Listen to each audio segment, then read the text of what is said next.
Welcome to International Trade Minute, quick fire trade news, the essential podcast for today's trade professionals, presented to you by Reidel Law Firm. If you're a seasoned practitioner, this is where you'll find your weekly distilled briefing on the pulse of international commerce and regulation. Today, we're unpacking a slew of updates that affect how you navigate the ever-evolving landscape of international trade. From new health regulations affecting the global movement of man's best friend, to shifts in courtroom decisions that impact duties at the border.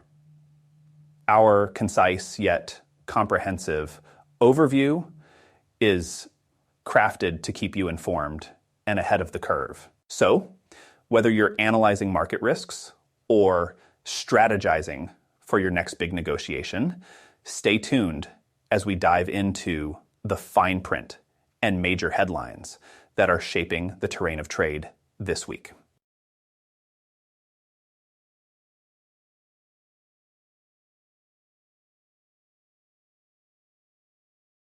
The Centers for Disease Control has put the finishing touches on its approach to keeping rabies at bay, with a particular focus on the importation of canines. After some recalibration from the initial proposal we discussed last July, the CDC has rolled out its final rule.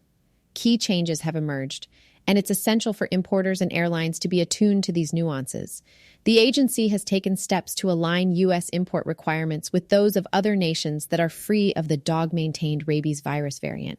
To start with, all dogs entering the U.S. will require proof of rabies vaccination and the results of adequate serologic tests from a CDC-approved laboratory. This final rule ushers in a new era where each dog must have a microchip, and those under 6 months are generally not permitted entry. For importers, the checklist has grown. A submission of a CDC import form, completed online prior to the dog's travel, is mandatory. This includes full contact information and particulars about the canine. Upon arrival, a receipt confirming the form's submission must be presented.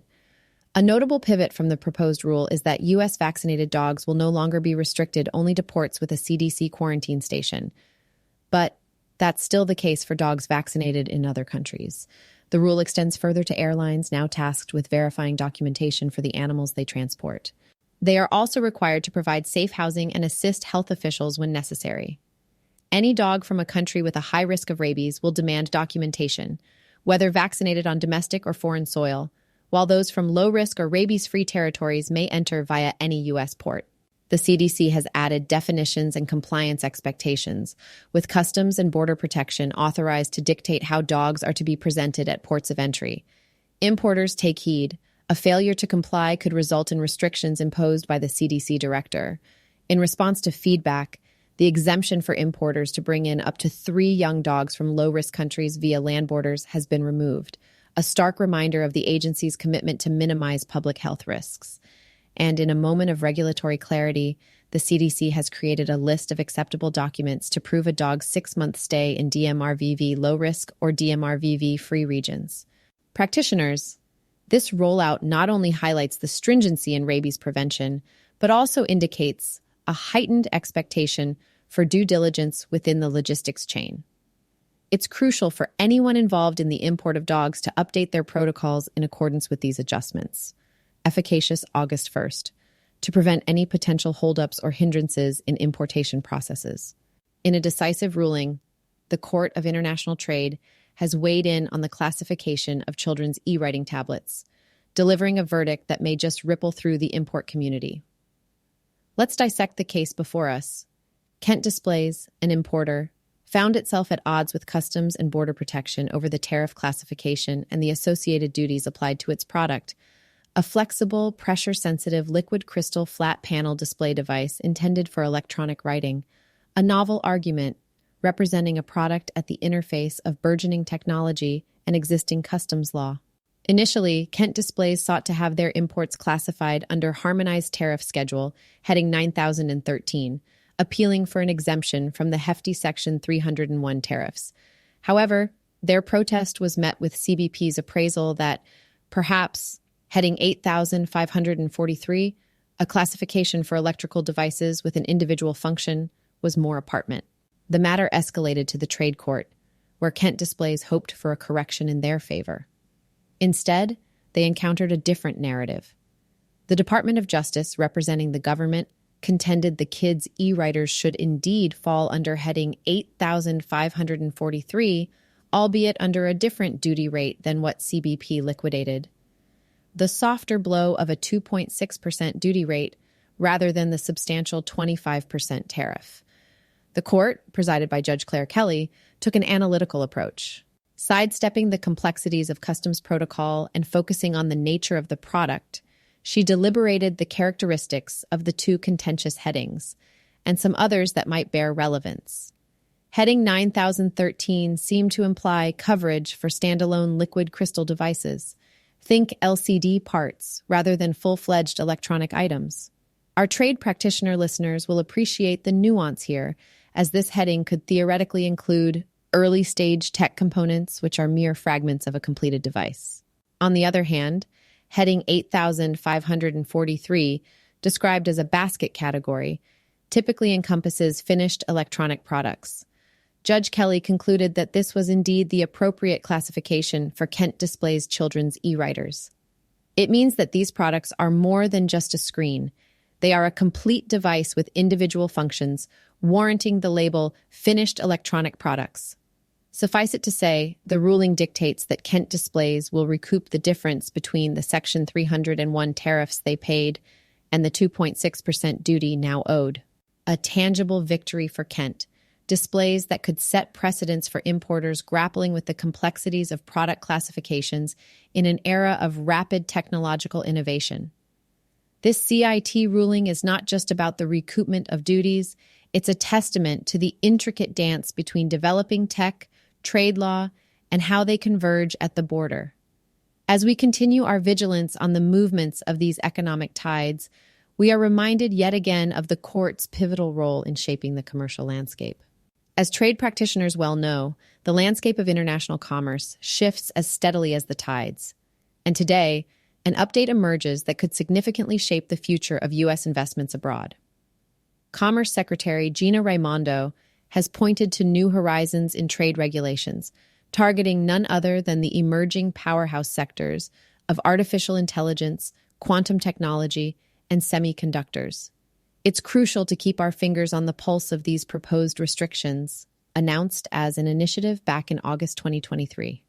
Secretary Raimondo indicated that by the close of 2024, these regulations will have moved beyond mere proposals into the realms of actionable policy. Implemented to safeguard U.S. technological advances while curbing potential threats, they represent a pivotal moment for outbound capital flows, particularly towards China. Now, while the Treasury Department bears the lead in shaping these regulations, the Commerce Department's role is far from peripheral. It's providing that critical blend of commercial, industrial, and technological expertise, which stands to buttress Treasury's financial acumen. For seasoned traders and investors, the details matter. Raimondo's testimony before the House Appropriations Subcommittee on Commerce, Justice, and Science spilled some light on the approach. The department's focus on which pieces of AI and which kinds of companies underscores a nuanced strategy that could redefine outbound investments.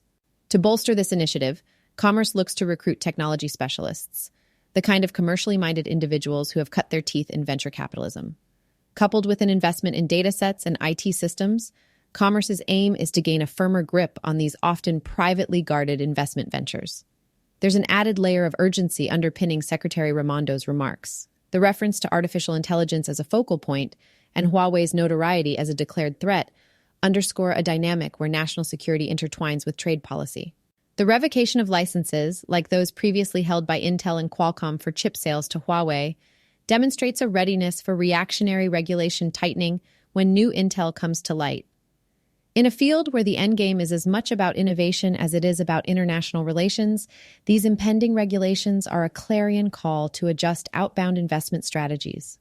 As the specifics unfold, keeping abreast of developments and understanding the nuances behind these upcoming changes is crucial for us as gatekeepers of cross-border trade and investments. An ongoing dialogue between industry stakeholders and policymakers seems inevitable as the implications of these restrictions will reverberate through the corridors of trade for years to come.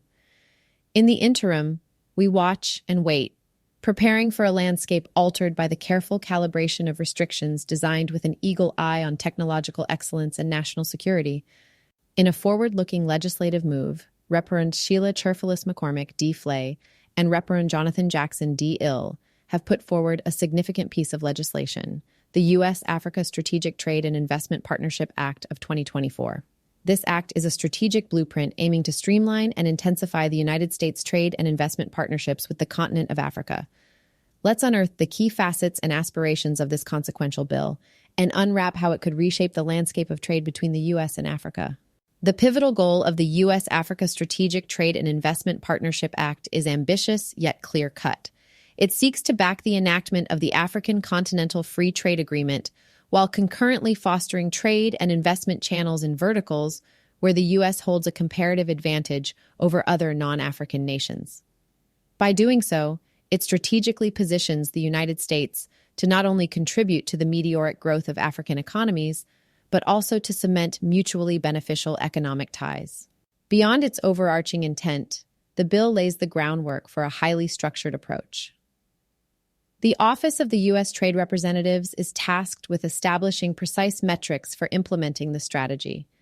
These metrics are not just high-level targets, but encompass both qualitative and quantitative benchmarks, aimed at fostering clarity, measurability, and accountability in pursuing these strategic imperatives. The legislation mandates an impressive reporting schedule designed to keep the strategy on course. A beacon of transparency and diligence, 6 reports will chart the progress across a span of 12 years, with the initial report to be published 2 years post-enactment. These reports are designed to serve as waypoints, guiding and informing updates to the strategy in alignment with shifting global trade winds and Africa's evolving economic canvas. Additionally, the bill does not shy away from addressing the financial corpus required to realize these objectives. It boldly calls upon the administration to recommend appropriate appropriations or programmatic measures that would provide the necessary fiscal scaffolding for the strategy. At the heart of this bill lies a monumental opportunity to unite strategic interests with actionable trade and investment pathways.